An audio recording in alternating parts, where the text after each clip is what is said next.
تبارك الذي نزل الفرقان على عبده ليكون للعالمين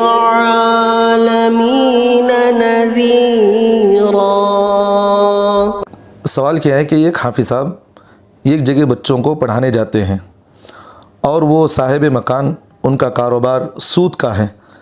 ان میں سے مہینے کی تنخواہ دیتے ہیں،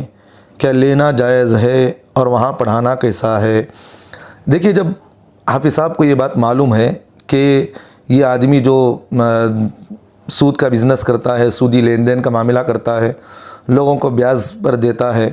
اس طرح کے معاملات کرتا ہے، تو آپ ان کے گھر میں اس کے بچوں کو نہ پڑھائیں۔ پڑھانا چاہے تو فری پڑھا دے، پڑھا کر عوض نہ لے، کیونکہ جو آدمی کا اس کا مال ہی نہیں ہے تو پھر وہ آپ کو دے گا تو آپ کی ملکیت بھی اس میں ثابت نہیں ہوگی۔ تو اس لیے اگر حافظ صاحب کے لیے بات ضروری ہے کہ جس آدمی کے گھر میں آپ کو معلوم ہے کہ یہ آدمی سودی معاملہ کرتا ہے، سودی لین دین کرتا ہے اور اس کا دھندا پورا سودی کے ذریعے سے چلتا ہے، تو آپ اس کے بچوں کو قرآن پاک پڑھا کر معاوضہ نہ لے۔ اور رہی بات اگر کسی اور کے ذریعے سے آپ کو بات معلوم ہوئی ہے کہ آدمی سودی دھندا اس طرح کا معاملہ کرتا ہے، تو آپ لے سکتے ہیں، لوگوں کی باتوں پر آپ توجہ نہ دیں، لیکن جہاں آپ کو معلوم ہے تو پھر آپ نہیں لے سکتے۔ ہاں، اگر وہ آدمی کے پاس سود کا پیسہ بھی ہے اور حلال کا پیسہ بھی ہے، دونوں مال اس کے پاس خلط ملط ہو گئے ہیں، اب اس میں وہ آدمی تمیز بھی نہیں کر سکتا کہ بھئی سودی پیسہ یہ ہے اور حلال پیسہ یہ ہے، تو گویا کہ علماء فقہاء نے اس بات کو لکھا ہے، وہ آدمی خود اس مال کا مالک ہو جائے گا، پھر اس مال پر زکوٰۃ بھی ہوگی اور پھر جو ہے اس کا معاوضہ آپ لے سکتے ہیں۔ اور دوسری بات یہ ہے کہ اگر اس کے پاس غیر مخلوط مال ہے، مطلب اس کے پاس حلال پیسہ بھی الگ رکھا ہے